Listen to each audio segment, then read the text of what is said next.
Grabe talaga tong buhay na to. Nakakapagod, nakakainip.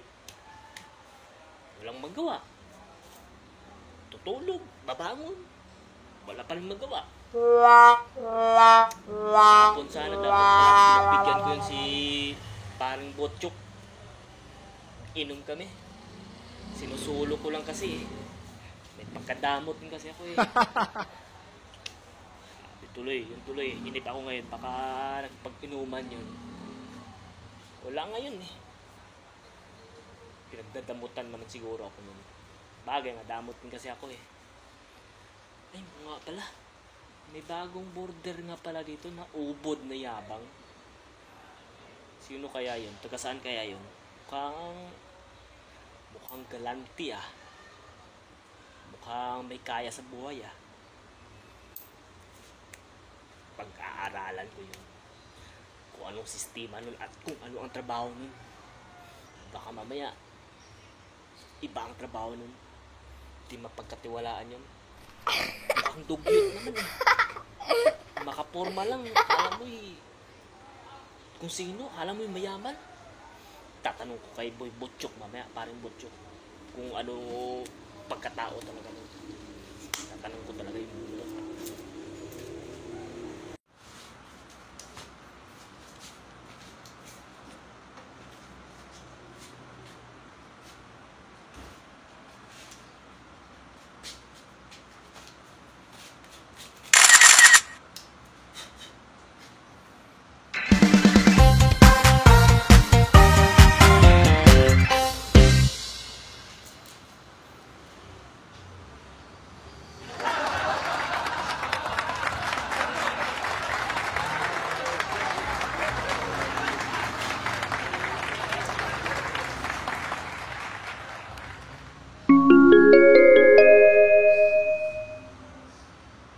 Ay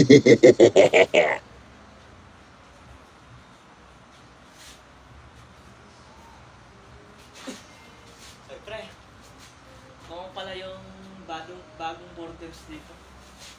Kahapon lang ako lumipat. Actually, may lakad na ako ngayon eh. May pupunta na akong appointment. Kailangan kong maniningil sa mga buyer ko. Ano nga palang ginagawa mo dyan, pre? Ba't hindi ka nagmumukmuk? Parang wala kang trabaho, ano? Kaya katulad sa akin, pre, na big time.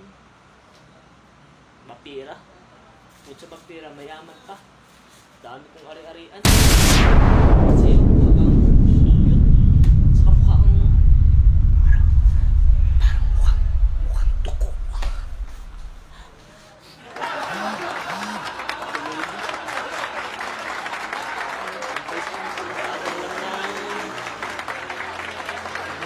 Kapintiting. Tugyot tingnan eh. Pangit ito. Hindi katulad sa akin na. Bukod sa pogi, gwapo. Pera pa. Big time pa, mayaman. Hindi katulad ito na. Okay pre, iwan mo kita dyan pre.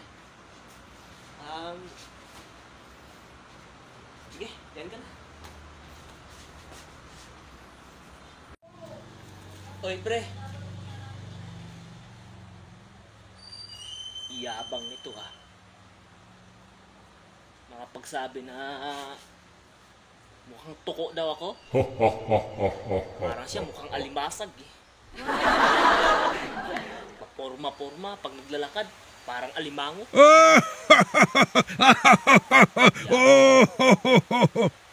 Kala mo na may poging-pogi sa dating niya eh.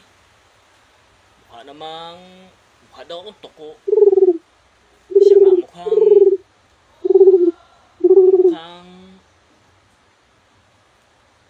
damo ko eh. Yabang, porket mapira ka. Ang ganti din ako sa'yo. Yabang pumorma. Pasalamin sa limpa, may suklay pa. Suklay naman, pang suyod.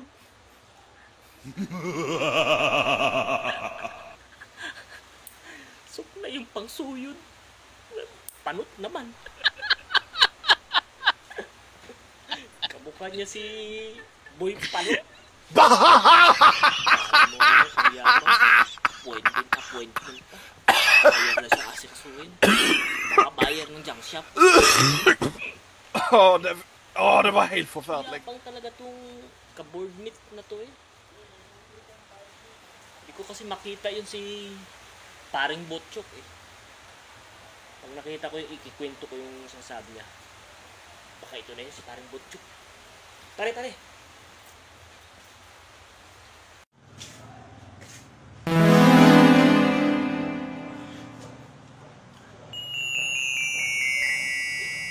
Oy, pre. Sakit katawan ko eh. Bakit? Bakit? May sasabihin ka? Sakit katawan, bakit? Sino? Yung bagong borders yun dati? Mayabang talaga yun, pre. Mukhang upod ng kayabangan. Bakit? Anong meron natin? Yun ba? Oo nga. Nakainuman ko nga pala yung kagabi. Niyayaya kita kapon. Ayaw mo naman kasi mag-inom eh. Sabi mo, masama pakiramdam mo. Inom kami kagabi. Sakit nga ng katawan ko ngayon. Dami naming nainom alak. Daming pulutan, pre. Galante. Big time. Kapal ng wallet ng ganun, Ang daming pira. Tagnilibo. Siya yung nagbangka, wala pang ginastos. Ganun kalupit yun, yung border dyan. Nakita mo kanina? Umalis. Pipick up yun, kukuha yun ng mga yung mga nagbabayad sa kanya. Maniningil yun. Libo-libo ang pera nun, pre. Dapat sinabayan mo, pre. Huwag ka magyabang, huwag ka mag-stig. Kung ano yung sinasabi niya, sabayan mo. Pa lang, Huwag kang malupit yun, pre. Pag nakasama mo yun. Sabi ko naman kasi kayo, ubod ka ng kayabangan eh, pinairan mo yung pride mo eh. Yan, tuloy. Kaya, sarap na minom namin kagabi, pre, video okay. Tsaka, bili siya ng bili. Lutan, bumili siya ng 3 kilong lechong baboy. Tapos may baka pa, tapos may kalderita pa. Meron pang, iwan ko kung ano din yan, parang lechong bili.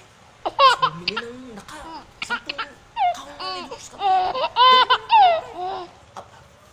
Pag suka ko ng ganyan, suka ako ng suka. Pa rin. Talagang kalante. Sabi ko sa'yo, pre, maniwala ka sa akin. Sa sunod, yayahin kita. Yes! Ano ka na lang?